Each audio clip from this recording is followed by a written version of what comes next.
Hi friends, welcome to my channel. ఈరోజైతే నేను వంకాయ కర్రీ చేశాను. ఎలా చేశానో ఒకసారి మీరు కూడా ఇలా ట్రై చేయండి. చాలా టేస్టీగా ఉంటుంది.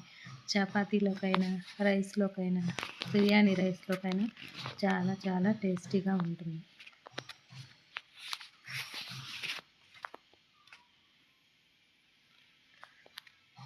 ఫస్ట్ అయితే ఇలా బాండీ పెట్టుకొని పోపు అయితే పెట్టుకున్నాను. పోపు వేడైన తర్వాత ఆనియన్స్ చిన్న చిన్న పీసులుగా మీడియం సైజులో కట్ చేసి వేసుకోవాలి.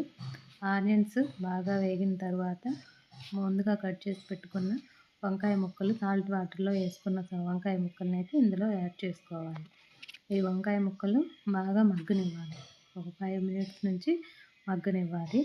ఇప్పుడు ఈ వంకాయలు మగ్గేలోపు మనమైతే ఇందులోకి పేస్ట్ అయితే తయారు చేసుకుందాము.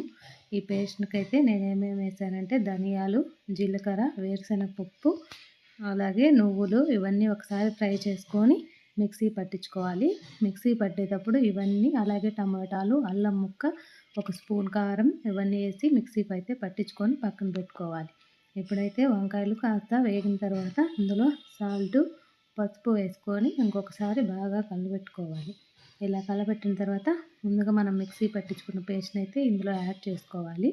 ఈ పేస్ట్ యాడ్ చేసుకున్న తర్వాత 10 to 15 మినిట్స్ అయితే ఆయిల్ సపరేట్ అయ్యేంత వరకు బాగా లో ఫ్లేమ్లో ఉడకనివ్వాలి. లో ఫ్లేమ్లో ఉడికిన ఆయిల్ అంతా బయటికి స్ప్రెడ్ అయిన తర్వాత మనం బౌల్లోకి సపరేట్ చేసి పెట్టుకోవాలి. ఇలా చేసుకునే వంకాయ కర్రీ చాలా చాలా టేస్టీగా ఉంటుంది.